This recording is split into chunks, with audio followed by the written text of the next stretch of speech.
Hello বন্ধুরা, কেমন আছেন? আশা করি ভালোই আছেন। অনামিকা সাই ডেইলি ব্লগে আপনাদের স্বাগত। আমার যোগা স্টুডেন্টরা আমার ভীষণ প্রিয়। এরা শুধু আমার স্টুডেন্ট না, এরা আমার বন্ধুও। ওদের ছোট ছোট ইচ্ছেগুলো পূরণ করতে পারলে আমার ভীষণ ভালো লাগে।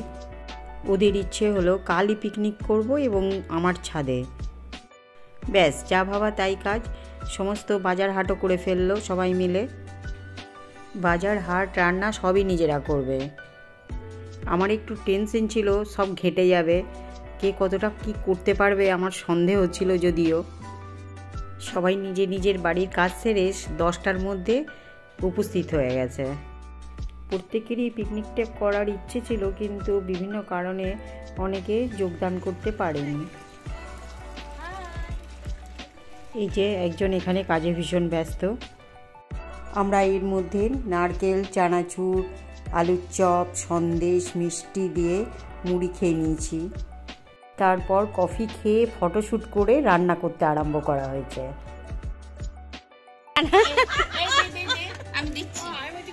বাবা, এরা সবাই ভীষণ কাজে ব্যস্ত। এই যে হ্যাঁ, ইনি স্পেশাল গেস্ট। হ্যাঁ, সবাই চলে এসছে, কিন্তু আরো কিছু বাকি আছে। ওনারা গ্যাস জ্বালাতে পারছিলেন না, তাই এই ভাই এসে গ্যাসটা ঠিক করে দিচ্ছে।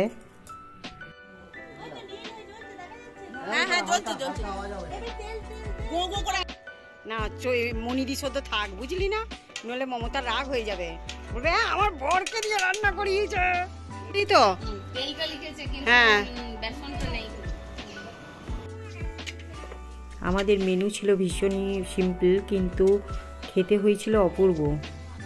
এদের উৎসাহের কোনো অভাব নেই, 5 জনে মিলে একটা বেগনি বানাচ্ছে।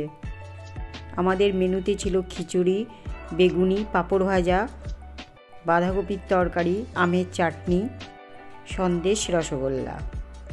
আমার এক্সপার্ট বন্ধুরা কিন্তু 2:30টার মধ্যেই আমাদের খেতে দিয়ে দিয়েছে। এখন কে কে রান্না করেছে এই নিয়ে এদের মধ্যে ঝগড়া চলছে। আচ্ছা,